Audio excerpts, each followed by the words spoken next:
Hi, welcome to our channel of IGNOU Audiobooks, Indira Gandhi National Open University, School of Social Sciences, SOSS, Diploma Programs, Postgraduate Diploma in Library Automation and Networking, PGDLAN, MLI 002 Library Automation, Block-1 Introduction to Library Automation, Unit-1 Historical Perspective, Need and Purpose, 1.0 Objectives.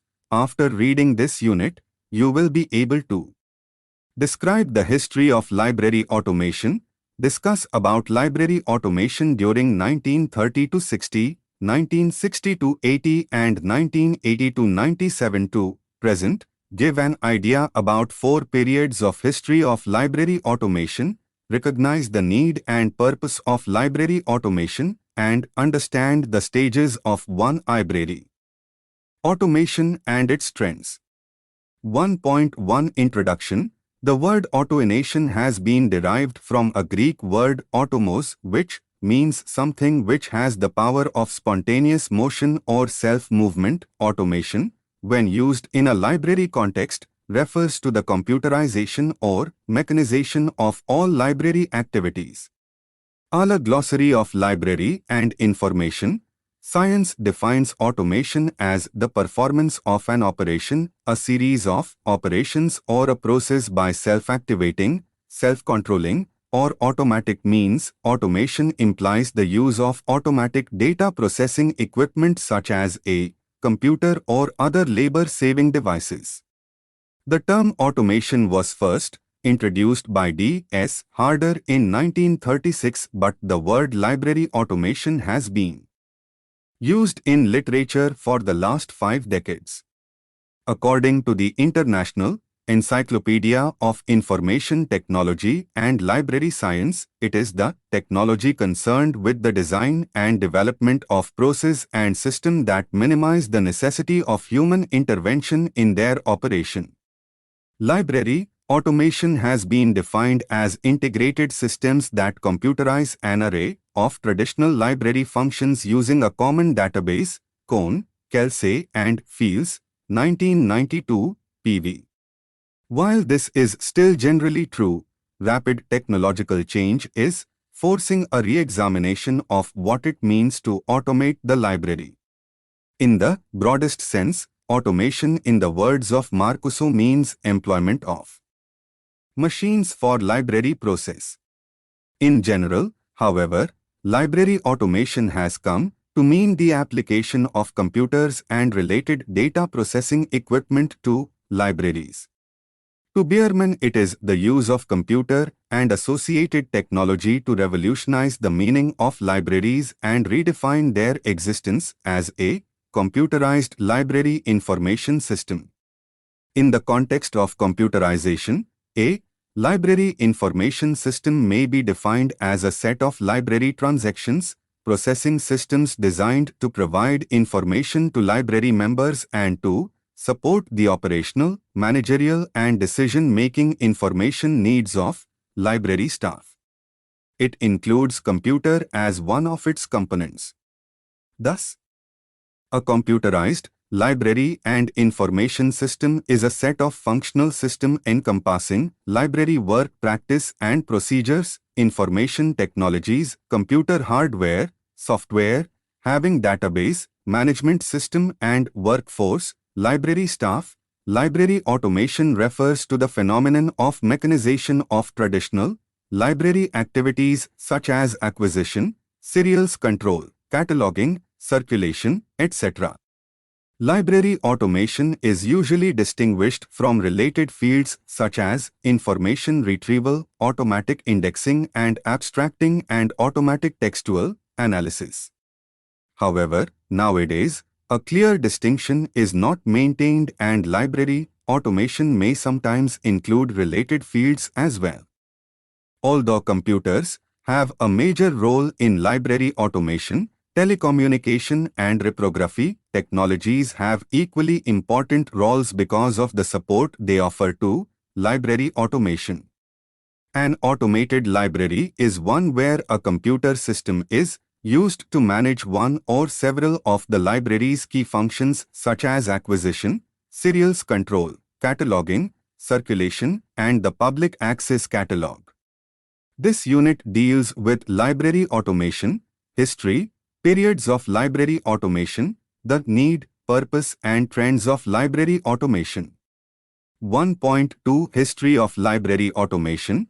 When exploring the history of library automation, it is possible to return to past centuries when visionaries well before the computer age created devices to assist with their book lending systems. Even as far back as 1588, the intervention of the French book wheel allowed scholars to rotate between books by stepping on a pedal that turned a book table. Another interesting example was the book indicator, developed by Albert Congreve in 1863. It housed miniature books to represent books in the library's collection.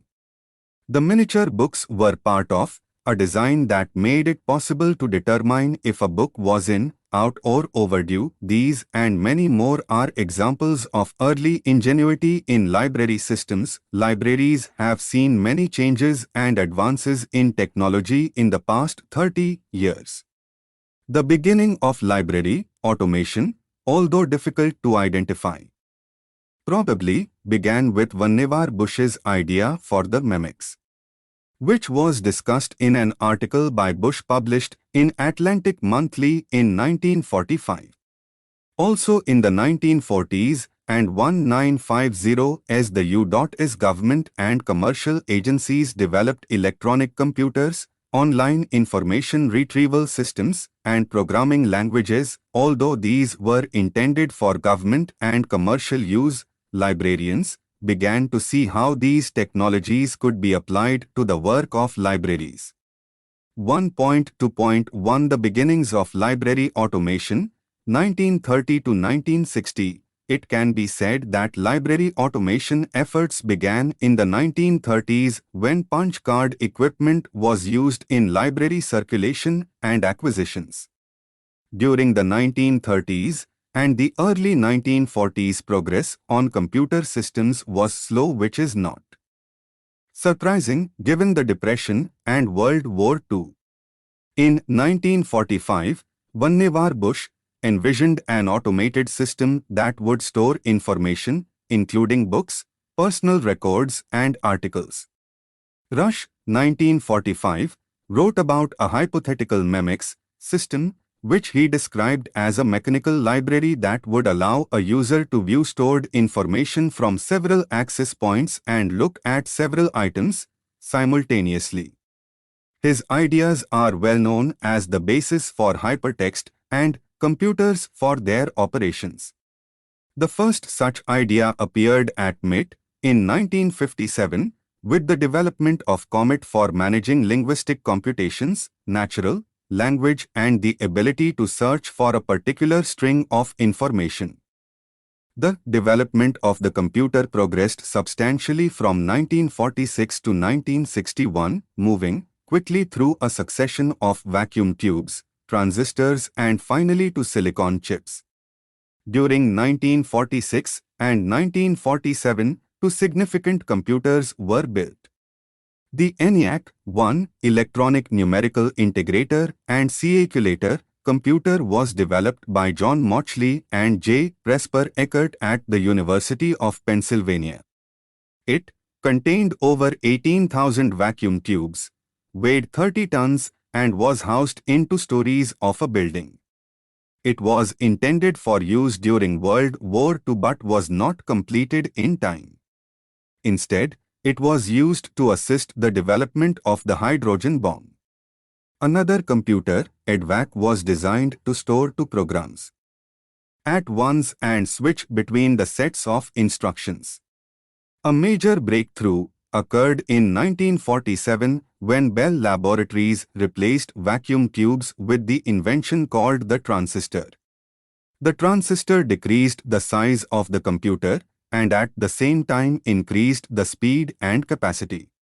The UNIVAC-1, Universal Automatic Computer, became the first computer using transistors and was used at the U.S. Bureau of the Census from 1951 to 1963. The whole automation phenomenon in our society began with a librarian in a way, Herman Hollerith of the US Census Bureau, who invented punched card machinery, attributes the idea to a suggestion by Dr. Jolul Shaw Billings, the then director of Surgeon General's Library, now the National Library of Medicine. Billings Chan's remarks inspired Hollerith for the development of punched card. He cut a card to the exact dimensions of the American dollar. 13 Billings devised a method for representing numbers or letters by holes in the card and used such cards to analyze statistics collected by the 1890 census. Over the years, punched cards were gradually applied to diverse areas of business to perform functions associated with accounting. Librarians continued to be mildly interested in such machinery for most of the first half of the next century. Finally, in 1936, Ralph Parker modified the Hollerith punched card system for circulation control at the University of Texas, and by the middle of 1940s had also experimented with its use in serials control. Another milestone in the history of library use of punched cards was in the year 1942, when the Molecule Public Library in New Jersey installed two specially designed book charging machines. In 1950, the Library of Congress produced a book catalog using punched cards. These were scattered experiments of mechanized systems. More were installed in the late 1950s and the early 1960s, but most of these were in specialized libraries. The history of library automation, the replacement of manual operations by computerized methods in libraries, is linked to the history of modern-day data processing and computer technology. The early days of library automation efforts to automate libraries were directed at the management of circulation records using punch card technology. For example, in 1935, Dr. Ralph H. Parker created a circulation control system at the University of Texas at Austin, using Hollerith or 80 columns IBM punched cards and equipment by IBM Project LIS 1998. However, due to the slow progress in the development of computer systems, it was only in the 1950s and 1960s that more effort was put into experimental projects on the use of computers in libraries, with emphasis on the management of circulation records, production of card catalogs, and later provision of access to online catalogs. A small number of university, corporate, and large public libraries, mainly in the United States of America, USA, and the United Kingdom, UK, were engaged in the development of in-house library automated systems. The library systems developed on parent organizations' mainframe computers and later mini-computers were not standardized and used different operating systems and types of computers. Librarians then moved beyond a vision or idea for the use of computers, given the technology, and they were able to make great advances in the use of computers for library systems. This led to an explosion of library automation in the 1960s and 1970s. 1.2.2 Library automation during 1960 to 1980. The 1960s ushered in the first period where computers could be economically considered. Libraries became more receptive to computers in this period, which attributed this to Ralph H. Parker's work in the late 1930s with punched card systems. The 1960s also marked the first trend in library automation, characterized by the development of standards for the interchange of data, explosive growth in computational and processing capability, but limited storage growth, and the development of primitive local systems. The machine-readable cataloging, MARC, created in the 1960s introduced a standard method of organizing and cataloging data for communication and storage. The first use of computers in libraries was for creating bibliographic databases as library catalogs, which led to the development and adoption of MARC practices and to the establishment of shared cataloging cooperatives. During the 1970s, a range of online services became available offering access from a computer terminal in the library to bibliographic databases on remote computers. In 1961, a significant invention by both Robert Noyce of Intel and Jack Kirby of Texas Instruments, working independently, was the integrated circuit.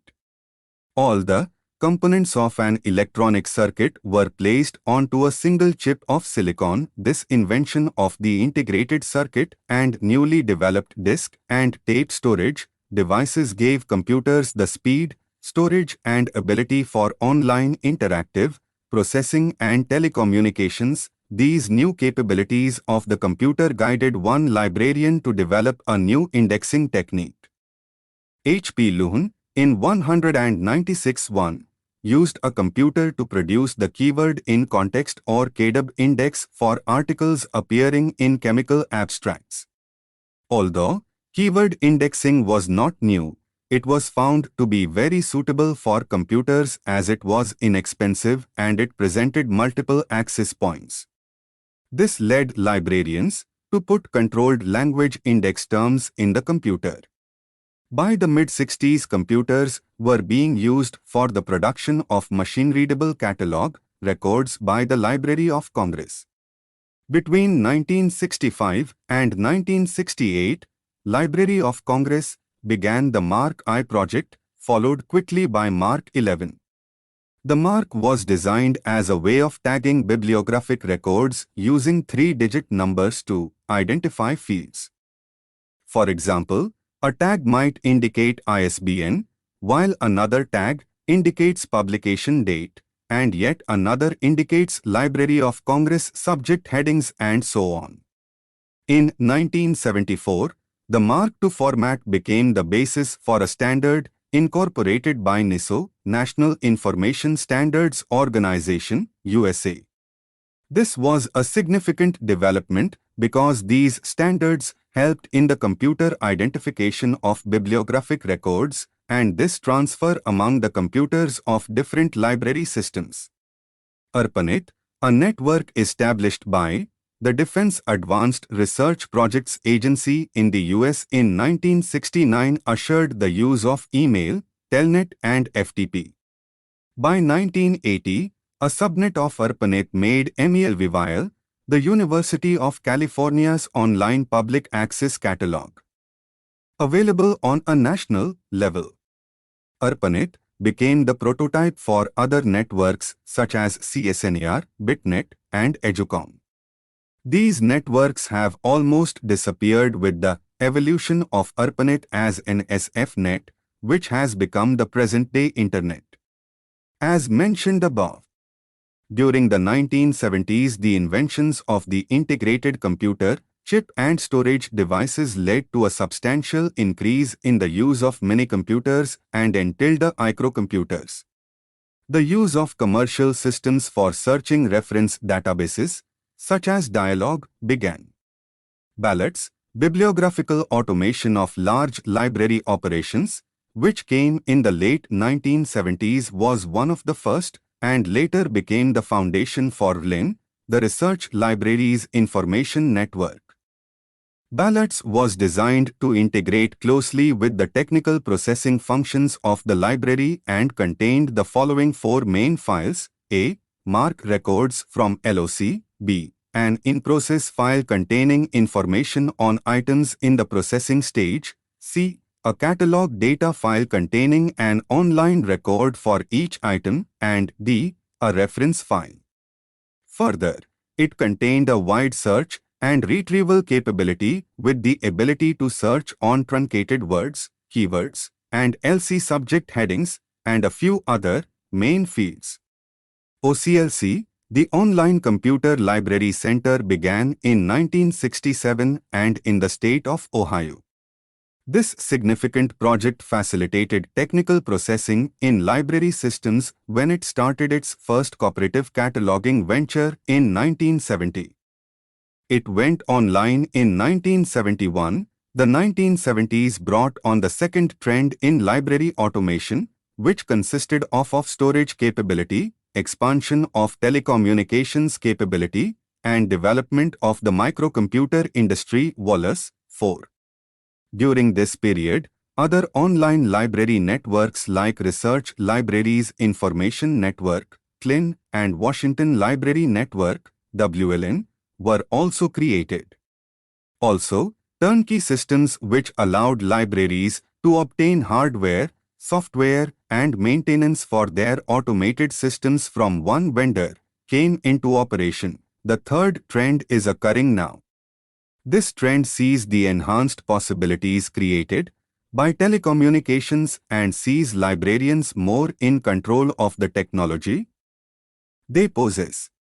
We also have libraries that have gone far beyond their initial automated systems and are continuously upgrading their information systems. 1.2.3 Library automation from 1980 onwards. With the rapid development of lower-cost microcomputers during the 1980s, library automation became a possible proposition for all types and sizes of libraries.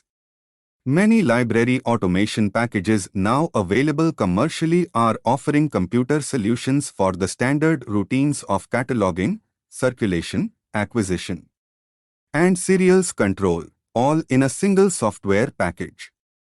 Computers in libraries need not be restricted to library systems, however. Additional uses of a computer which can benefit the library include word processing, desktop publishing, spreadsheets, creating databases of specialized materials, sending electronic messages, and searching for information published through CD-ROMs. The late 1980s and early 1990s have seen the rise of computer networking. By linking computers together to form a network, access can be provided both locally and from a distance, and the different resources held on the networked computers can be shared. The growth of the global internet, the so-called information superhighway, has far-reaching implications for the future of all libraries.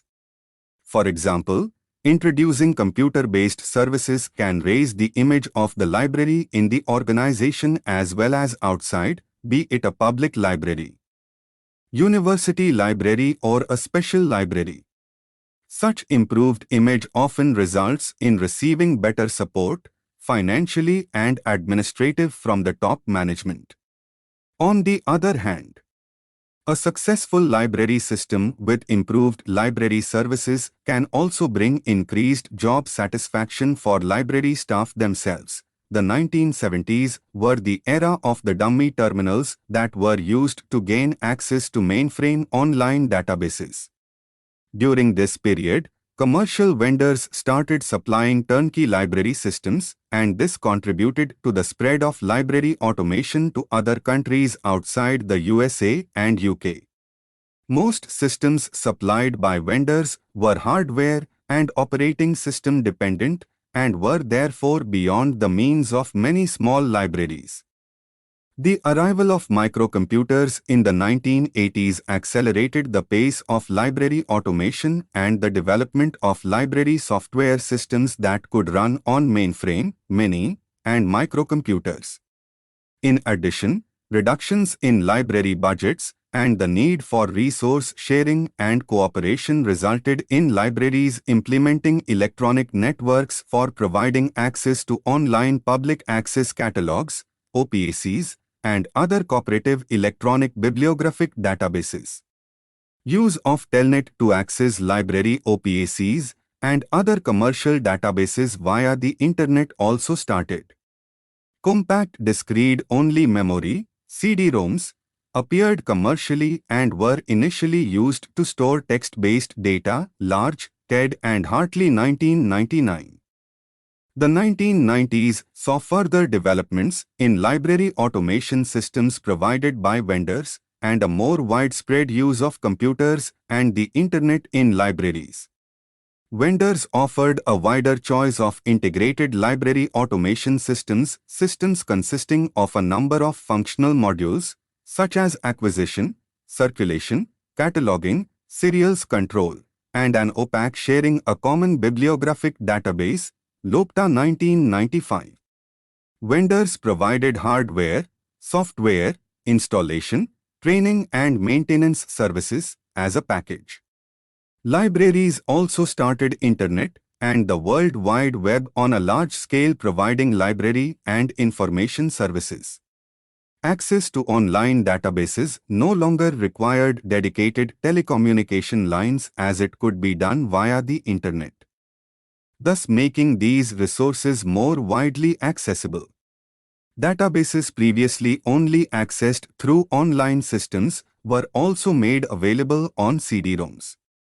The transition of library and information services from local traditional collections to global resources that are provided on demand via advanced electronic networks had begun, Pasquinelli 1997, as the new millennium approached, and due to the threat of the millennium bug, a number of libraries were forced to either upgrade or replace some of their computers and associated equipment as well as their integrated library management systems.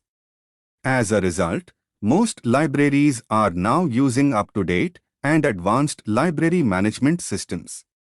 Modern integrated library management systems offer user-friendly graphical user interfaces (GUI), and users, through hypertext technology, can be referred to other resources such as electronic journals and other full-text materials from in-house Bibliografica Online Public Access Catalog (OPAC) records.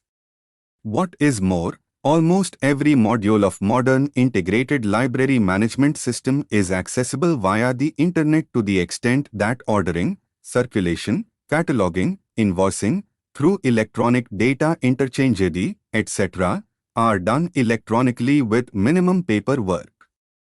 The introduction of CD-ROMs in the late 1980s has changed the way libraries operate. CD-ROMs containing databases, software, and information previously only available through print became available, making the information more accessible. Connections to external online databases such as OCLC, Dialog, and LIN continued, but in the early 1990s the databases that were previously available online became available on CD-ROM, either in parts or in their entirety. Libraries could then gain information through a variety of options. These developments have given rise to yet another era in library automation and services. The use of networks for email, FTP, Telnet, Internet, and connections to online commercial systems has grown. It is now possible for users to connect to the libraries from their homes or offices. The World Wide Web, which had its official start date as April of 1993, is becoming the fastest-growing new provider of information. It is also possible to connect to international library systems and information through the Internet and with ever-improving telecommunications. Expert systems and knowledge systems have become available in the 1990s as both software and hardware capabilities have improved. The technology used for the processing of information has grown considerably since the beginnings of the first computer, which weighed about 30 tons. With the development of more advanced silicon computer chips, enlarged storage space, faster access and increased capacity telecommunication lines, the ability to quickly process, store, disseminate and retrieve information has led to the flourishing of the current information delivery services. Computers are now used in many libraries all over the world. They help librarians carry out their work by making it easier to manage their libraries, and by providing access to information resources held elsewhere. Technological advances will continue to open new opportunities for libraries to provide efficient and exhaustive information services and to link to computer networks worldwide. 1.2.4 Hayes Model for the History of Library Automation. Hayes model for 4 successive periods of time since 1948 are: Period 1, 1948 to 1964, Period 2, 1964 to 1980, Period 3, 1980 to 1997, and Period 4, 1997 to 2002. Hayes discussed each of these periods in terms of several contexts, including social, economic, political contexts, commercial, industrial and consumer contexts, information technologies, publishing, libraries, library services and library internal operations. Period 1, 1948 to 1964, social, economic and political, military intelligence, Cold War, Sputnik, science information, economic hegemony of the US, commercial, industrial, and consumer, internal accounting, low amount of data, limited use of management information, no significant use of external information, technologies, key-operated accounting machines, punch cards, mainframes, limited I/O, uppercase only print publishing, traditional print publishing, manual composition, beginning of impact of xerography. Libraries, Library Services and Construction Act, National Libraries, LC, NLM, NAL, growth of library cooperation, library services, bookform catalogs, experiments in database development, experiments in information retrieval, library internal operations, almost nothing operational, initial experiments, punched cards, Period 2, 1964 to 1980, social, economic and political, Vietnam War, terrorism, information economy, economic growth of Germany and Japan, commercial, industrial and consumer, moderate amounts of data, centralized management information, low use of external information, information technologies, mainframes, Grosh's law, network development, Clay WDPC, ARPANET. Publishing, computer photocomposition, commercial, database services, libraries, state network development, regional medical library network, OCLC, RLG LIN. Library services, MARC, online catalogs, access to data, interlibrary lending, library internal operations, development of modules, first commercial retrospective conversion, Period 3, 1980 to 1997, social, economic and political, end of the Cold War, collapse of communism, social and economic turmoil. Commercial, industrial, and consumer, massive amounts of data, distributed management information, high use of external information, information technologies, microprocessors, Moore's law, telecom computer integration, dramatic increases in I/O. Publishing, growth of electronic publishing, growth of the Internet and the World Wide Web, libraries, economic pressures, cost of journals, growth in services, growth in use of electronic media, library services, universal OPACs, CD-ROM LANs, access to the Internet and the World Wide Web, library internal operations, integrated library systems, multi-font, multilanguage databases, Period 4, 1997 to 2002, social, economic and political, explosion of the information economy, continuing. Population growth, continuing social and economic turmoil in the developing countries, commercial, industrial, and consumer, restoration of middle management, decentralization of management information, and growing use of external information, information technologies, parallel processing, Moore's law continues in software development, increasing growth of distributed digital telecommunications, publishing, replacement of journal issues by article document delivery, continued growth of the Internet and the World Wide Web in entertainment, libraries, continued role in preservation of all media and access to all, growth in acquisition and use of electronic media, library services, growth in Bibliographic instruction and consultation, role in selection in access to the Internet and the www library internal operations, growth of outsourcing of technical services, growth of international bibliographic database. 1.3 Need and purpose of library automation. Even though this question seems to be very fundamental, it is essential to emphasize this aspect as library automation is yet to take off in majority of the Indian libraries. Secondly, while justifying need for library automation more than cost-effectiveness, the benefits derived by the library users become the major consideration.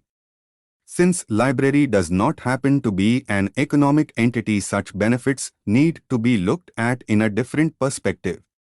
The multifold increase in information output and usage has posed a problem for librarians and information scientists to handle information in an effective manner. The advances in technology, lowering of cost, and changes in users' expectations have brought changes in the attitude of librarians to cope with the associated challenges. They are using computers and networks to identify, process and retrieve information more speedily and efficiently. This switch over has helped library professionals to serve the users better and at a lower cost. Library automation usually covers the following activities and services: I. Library cataloging system. I. Housekeeping operations and networking. 3. Information services and products. And 4. Access to external information through the Internet. These could also be called the levels of automation because it is in this order the process of library automation is usually carried out. The library catalog or index to the collection forms the base for most of the library activities such as acquisition, reference, bibliographic service, interlibrary loan, etc. The users of library card catalog will appreciate how fast is the retrieval, search and printing in automated environment. If the same system is available in network environment, users can have simultaneous access to the same database. From the library staff point of view, the cumbersome job of printing the cards and their subsequent filing gets eliminated. Also, it conserves space and saves stationery. The second area of automation covers use of a software which can handle all the housekeeping operations of the library such as acquisition, circulation and serial control, which can also use the existing network of the institution. Networking of computers within an organization helps the users to browse the cataloging system from any of the workstations or terminals. The third area of automation covers the information services and products. There are many self-tutorial CD-ROMs available with multimedia effect. Libraries facing high incidence of mutilation of materials will benefit from such electronic products. Also, people doing empirical research can download data and directly take it to other software platform for analysis and making graphical presentation. OTL technology which libraries can make use of is the email system. This not only reduces the recurring expenditure but also are effective and fast. Sending reminders for non-receipt of journals by email has proved to be very cost-effective. In addition to this, sharing of resources among libraries become easy. A few public domain email software are available and there will be no additional expenditure incurred.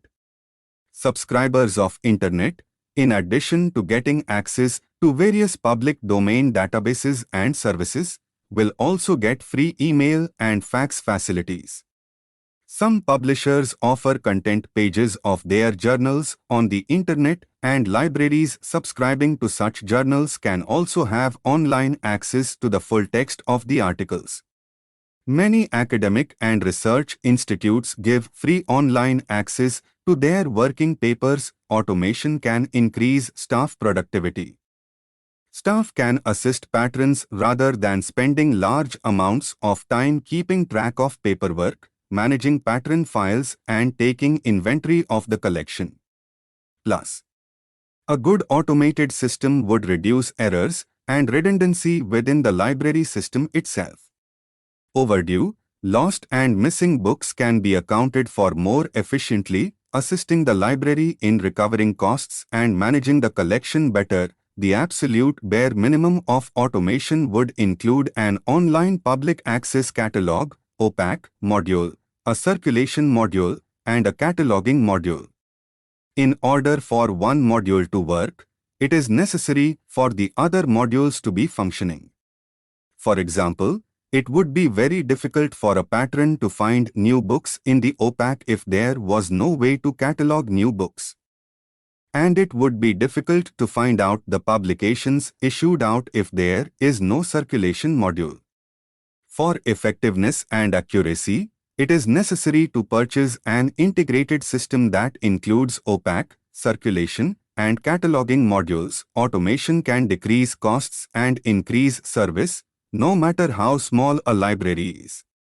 While the process can seem daunting and expensive, there are many low-cost vendor systems and cataloging resources on the market. As well, your small library will probably grow larger in time, and it is better to begin automation early. Equipment and software upgrades can be purchased at later dates.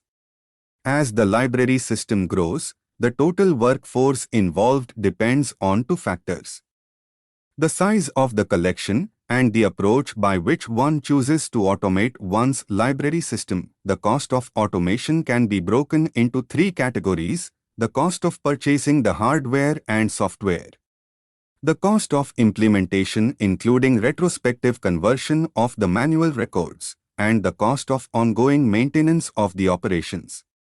The cost of hardware and software is highly dependent upon a number of factors, including modules purchased, size of the collection and operations, and stipulations of the contract. According to Borgman, libraries have been implementing automated systems for the following reasons: I. Improving internal workflows and sharing cataloging data.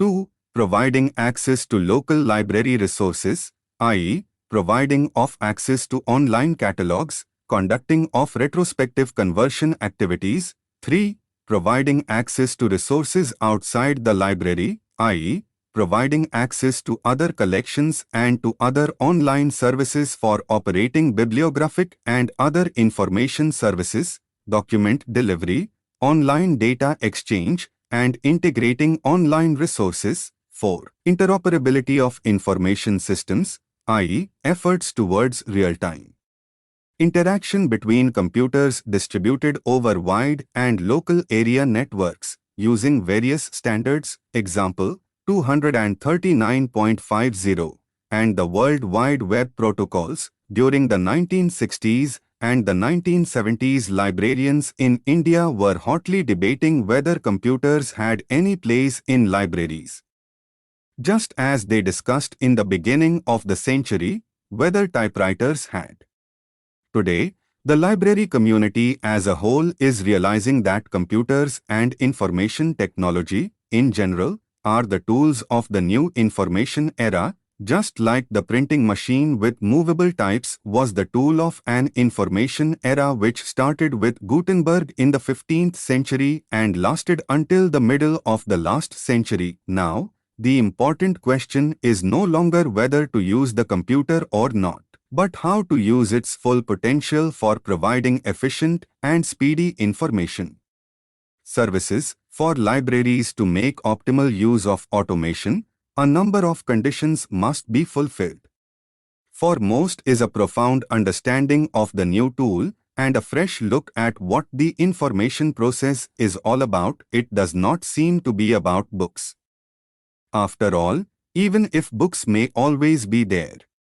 Among the other conditions is a restructuring of libraries to make a better framework for an information service which fully exploits the potential of the new information technology. We need library automation for the following reasons. I. To cope with increasing demands for services in terms of frequency and speed. 2. To reduce staff or prevent staff increases. 3. To improve the efficiency of the clerical and paraprofessional staff. 4. To provide new forms of old services, electronic access. To improve access to existing services, remote login, etc. 6. To provide new, increasingly digital, information services. 7. Document delivery very fast. Frequently online. 1.4 Stages of library automation. The following are the 4 stages of library automation. Stage 1. Study of internal operations, internal workflow and sharing of cataloging data. Stage 2. Access to local resources, OPAC's retrospective conversion of library holdings records. Stage 3. Access to external resources, document delivery services, online data exchange, Z39.50. Integrated online resources, mounting databases onto OPAC, and web resources. Stage 4. Interoperability of systems services, thinking globally and developing digital libraries. 1.5 Library automation trends, using computers to assist in information processing began experimentally in the 1960s. In the 1970s, most libraries that attempted computerization used the computer of the parent body or a mainframe system over which they had no direct control. The 1570s saw the growth of cooperative services and resource sharing among libraries. In the early 1980s, turnkey systems, where one supplier offers complete hardware, software, installation, training and maintenance, became prevalent. The significant drop in prices and impressive increase in power of microcomputers made microcomputer-based cisterns available by the mid-1080s. The 1990s saw the microcomputers, personal computers, PCs, entering a large number of libraries in the country. Also, multipurpose machines like printer-cum-copier-cum-fax have come into the market. Libraries no longer need to have separate computer printers, photocopiers, and fax machines. One device can handle all the above applications if the right interfaces are built in. Such machines are very cost-effective for libraries. The focus in library automation now is on interconnecting systems, information resources, and users.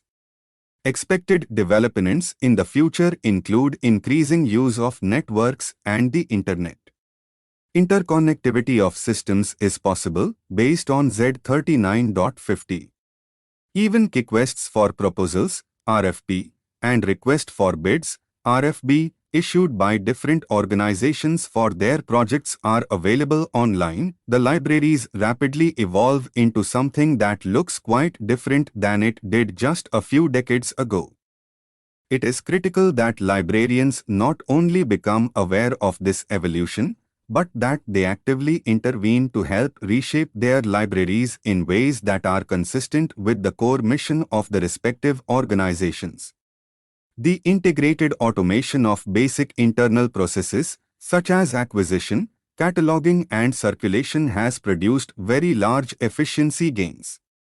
The almost universal use of shared bibliographic data, loaded into local systems from a variety of external sources, has also been a major time-saving development and has also produced in many cases improvements in the quality of data on offer to users. OPACs have also fulfilled a good deal of their potential. The softwares have traveled through the technological advances from DOS, Unix, Windows, Linux operating systems, and now on to online networks and the web, providing applications for every environment. The library automation system. Whether the software package came from Libsys, FLIM, TLMS, EasyLib, Sol or any of the other major suppliers, has become the center of attention of the librarians and of high expectations of library users. Library automation, which started in late 1970s in a few special libraries, has now reached majority of the university libraries and many college and even school libraries. It is however yet to be reach majority of the libraries of colleges and schools and public libraries. 1.6 Summary. In this unit, a brief account on history, need and purpose of library automation has been presented and discussed.